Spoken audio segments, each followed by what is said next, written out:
हम यहाँ पर थे बेटा, नॉर्मल कर्व पेज नंबर 12 पर, वैसे तो ये 11 पेज पर है, so we will reach to 11 number page. Okay, तो हम ये पढ़ रहे थे बेटा, इसको भी रीड करना था, बट आई एक्सप्लेन कि क्या होता है कि ये एवरेज नॉर्मली लोग इतने जो है वो सेम मेंटल एज और सेम क्रोनोलॉजिकल एज है, और इसके इस तरफ जाते जाएं तो high average, superior, very superior, इसके इधर आते जाएं तो लो एवरेज, देन क्या हो गया और कम हो गया, फिर ये इंटेलेक्चुअल डेफिशिएंसी आ गई जिसमें माइल्ड, सिवियर एंड प्रोफाउंड होते हैं। ओके, इसको एक बार just let's quickly go through. इसका एक जो टेबल दिया हुआ है पेज नंबर 11 पर, उसे आप याद करना पड़ेगा आपको कि कितने परसेंटेज में क्या है। Let's read from normal curve first. Normal curve वाली लाइन को अंडरलाइन करें।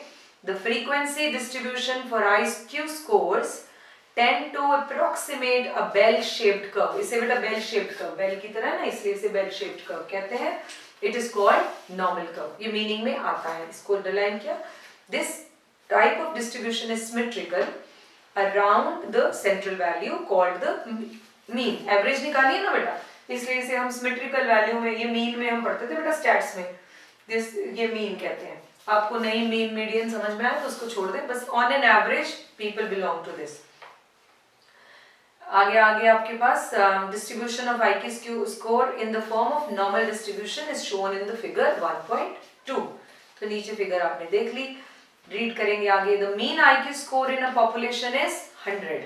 People with IQ score in the range of 90 to 110 have normal intelligence. कौन से लोग बेटा? यहाँ वाले।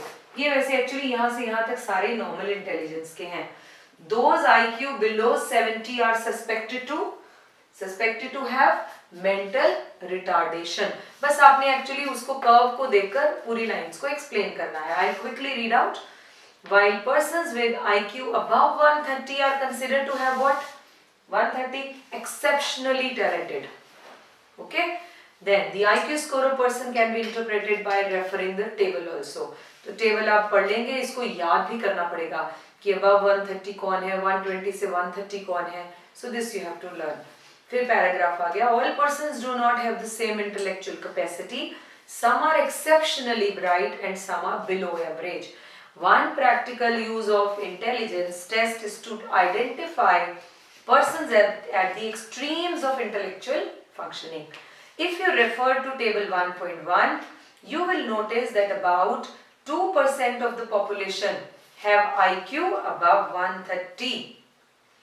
मतलब मैंने कहा ना, ये एरिया देखिए आप ध्यान से, ये कम होता जाता है, बहुत सारे लोग नहीं होते, ना इस तरफ ना इस तरफ, दोनों ही साइड। तो वो कितने हैं? बहुत ही कम। कितने परसेंट बोला बेटे इसने?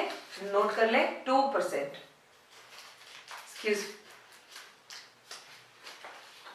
Excuse me. Okay, let's move further.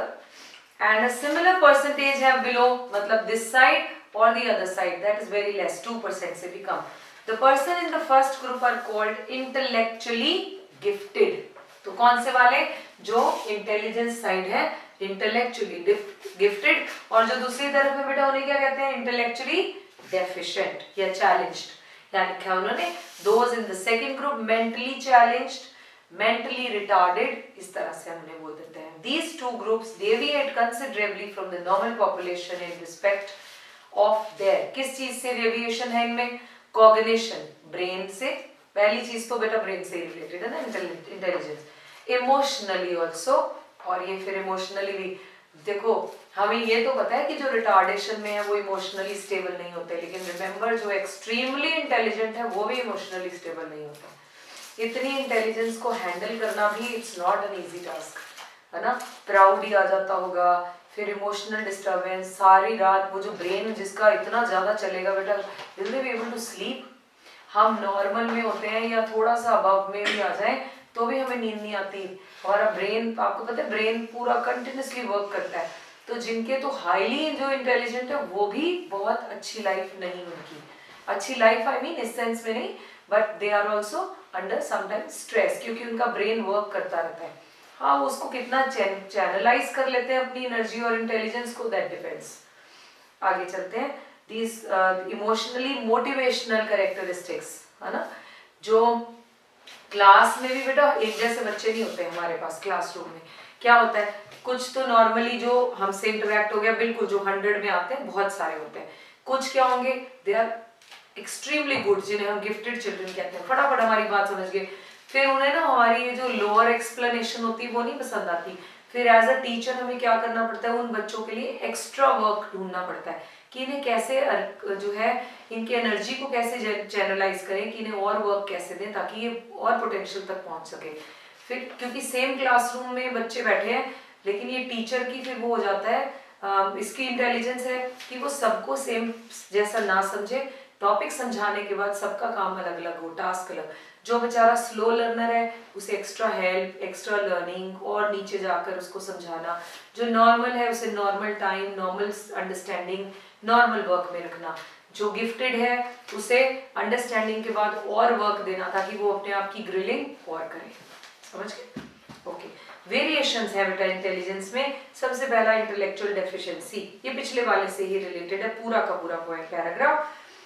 On the one hand are gifted and creative persons we discussed briefly earlier. On the other hand, there are children who face enormous difficulty in learning even very simple skills. Those children who show intellectual deficiency are termed as mentally challenged and mentally retarded. हमने simple skills में बोला बेटे tile races बहुत बड़ी बात है, मतलब अपना खाना भी प्रॉपर्ली खाकर मुंह साफ रख के कपड़े साफ रखते हुए नहीं कर सकते, छोटी सी चीज नहीं कर सकते। As a group, there is a wide variation among the mentally deficient or retarded. The American Association on Mental Deficiency views mental retardation as, ये AMD का मीनिंग दिया हुआ है, ये आपको लर्न करना है, significantly sub-average general intellectual functioning existing concurrently with deficits in adaptive behavior and manifested during the developmental period. I know it is very difficult, no one can even explain, क्योंकि वो वही बात को थोड़े हाई लैंग्वेज में लिखकर explain कर रहा है। This definition points to 3 basic features. ये remember, यहाँ स्टार बना लो बेटा, इसके आगे 3 फीचर्स को करता है। कौन कौन से?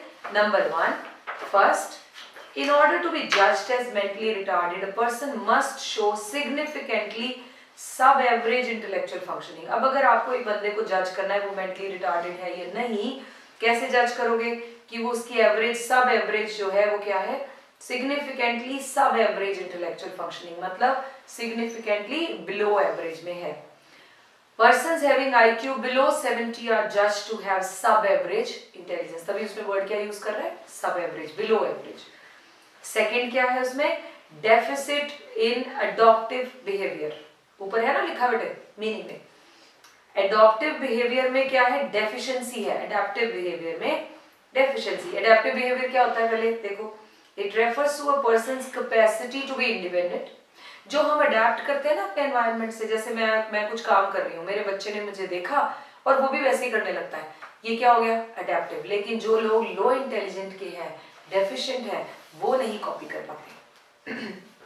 सो adaptive behavior refers to the person's capacity to be independent, यानी अपना खाना खा पाना, अपने कपड़े पहन पाना, ये adaptive behavior है। भी अपने कपड़े खुद पहनने हैं तो पता ही है, लेकिन वो लोग ये नहीं कर पाते। Effectively, they deal effectively with one's environment. The third feature is that the deficit must be observed during the developmental period. बेटा ये बहुत important होता है कि जो ये deficits हैं, अगर ये अर्ली एजेस में कैच हो जाए तब तो फिर भी, अगर बहुत प्रोफाउंड नहीं है फिर भी उन्हें कंट्रोल किया जा सकता है, समझा जा सकता है। लेकिन क्या होता है, लोग डिनाइल मोड में रहते हैं, है ना। Even if they get to know that their child has a deficiency, they don't admit, here is the problem. फिर वो क्या होता है, एडमिट नहीं करते, डिनाई करते हैं और चीजें और बिगड़ती जाती हैं। अगर हम अर्ली एज में समझ गए होते तो हमें उनको एटलीस्ट डील करना तो सीख लेते ना। अब हम वो तो सीखना नहीं चाहते थे एज अ पेरेंट, तो हम उसे डिनाई नहीं, मेरे बच्चे के साथ ऐसे कैसे हो सकता है, no this is not possible. इस डिनाइल मोड में हमने क्या किया, नुकसान कर दिया बच्चे का। नहीं तो मुझे क्या करना चाहिए था, इनिशियल स्टेजेस में ही इसकी विजिबिलिटी हो जाती है, पता चल जाता है 0 to 18 में, तो उस टाइम पर क्या करना, उसको लोकेट करके पकड़ लेना प्रॉब्लम को। सो तभी वर्ड लिखा है डेवलपमेंटल पीरियड में ही हम इसे ढूंढ लेना चाहिए। Individuals who are categorized as having mental retardation show significant variation in their abilities, ranging from those who can be taught to work and function with special attention. मतलब कुछ लोगों को तो हम सिखा सकते हैं काम करना भी थोड़ा बहुत, if not they are not very good in highly, जो high skills होते हैं उनमें ना सही, लेकिन कुछ general skills सिखाए जाते हैं. To those who cannot be trained and require institutional care, और कुछ ऐसे भी होते हैं बेटा जिन्हें institutions में ही रखा जाएगा, उन्हें आप अपना काम करना नहीं सिखा पाते. मैं आपको जैसे जब चीज़ें नॉर्मल हो जाएंगी, हमारे यहाँ पर जो एक स्कूल है वरदान करके एक स्कूल है, मैंने आगे भी शायद कुछ बच्चों को मेंशन किया था. We will go to that school. वहाँ पर हमें इस तरह के बच्चे मिलेंगे, मेंटली रिटार्डेड मिलेंगे, ADHD बच्चे मिलेंगे, है ना, प्रोफाउंड वाले भी मिलेंगे, सिवियर वाले भी. So we can see that they are under observations. वो that's a school with specially trained teachers and the principal is also psychologist. तो उनके अंडर वो रहते हैं. सो वी विल सी कि उनको फिर किस तरह से रखा जाता है, क्या करते हैं, फिर वो कैसे, उनको टीच तो नहीं कर सकते ना, but how do they teach them to manage the daily skills. Even if not, फिर पेरेंट्स वहाँ सुबह छोड़ जाते हैं उन्हें और रात को ले जाते हैं.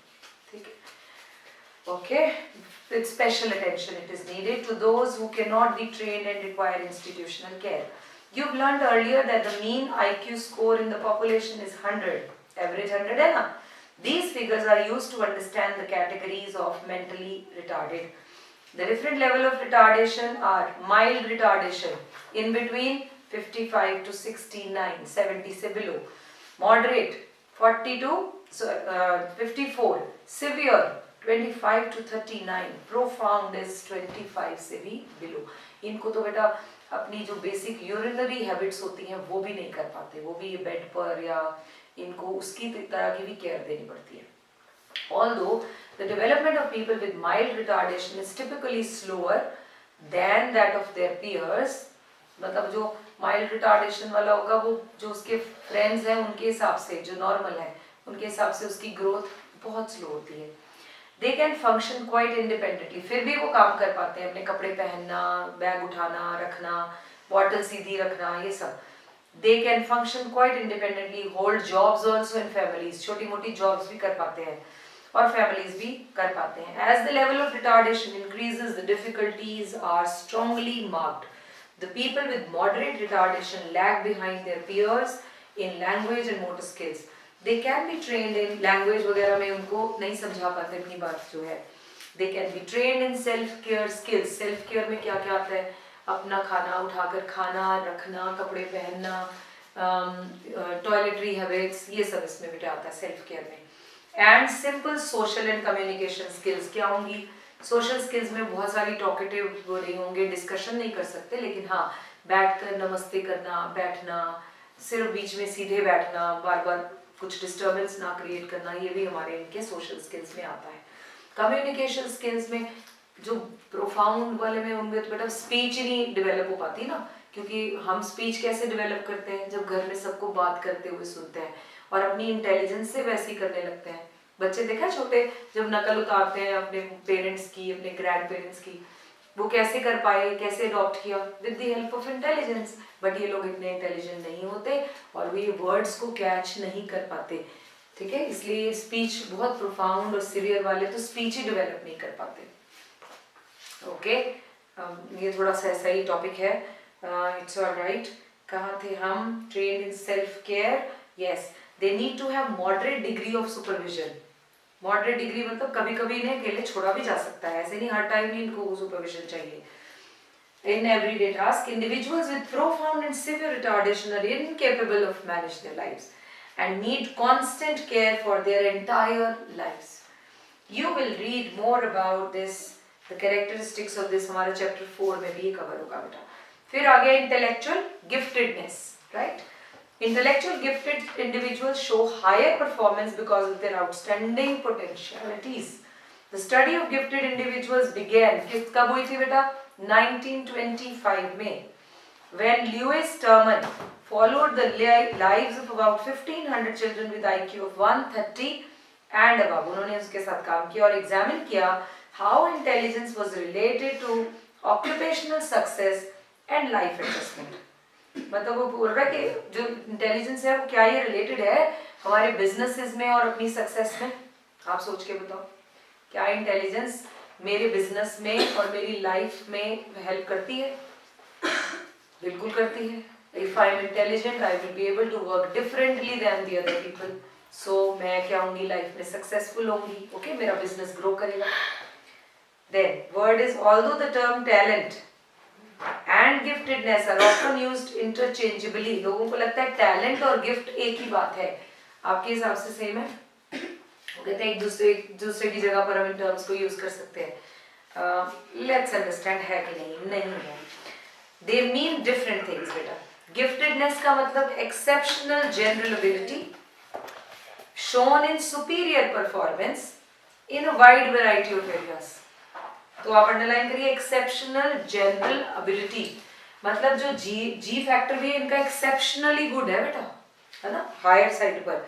और सुपीरियर परफॉर्मेंस वाइड एरिया, जो टैलेंटेड होता है वो एक एरिया में टैलेंट एक्सेल करता है, लेकिन इनका जो गिफ्टेडनेस है वो इवन बहुत सारे एरियाज में भी एक्सेल कर सकते हैं। Talent is a narrower term. Talent एक पार्ट हो सकता है। गिफ्टेड वालों के पास एक चीज को करने का टैलेंट हो सकता है, उनके पास ये चीज करने का भी टैलेंट है, ये भी कर सकते हैं, ये गिफ्टेडनेस हो गई। लेकिन एक टैलेंटेड बंदा मतलब वो एक ही चीज में, कोई सिंगर है तो वो सिंगर ही है, तो that is talent. I am sure I make the point clear. Talent is a narrower term and refers to remarkable ability in a specific field. Remember, तो दोनों का डिफरेंस पेपर में आ सकता है, इसके नीचे लिख लो, differentiate between giftedness and talent. Okay, ये क्वेश्चन एक और नोट करो, इसके नीचे आ सकता है। अच्छा, इसको हम अगले वाले में कवर कर लेंगे, है ना, discuss the features of giftedness, जो हाई एबिलिटी वो रहने दो। ओके, अब हम आगे टैलेंट में लिख दिया, कौन सी फील्ड में, स्पिरिचुअलिटी में, social, aesthetic. The highly talented are sometimes called prodigies. Okay, यहाँ तक अभी हम होल्ड करते हैं, then we will move further in the next video. Okay, thank you.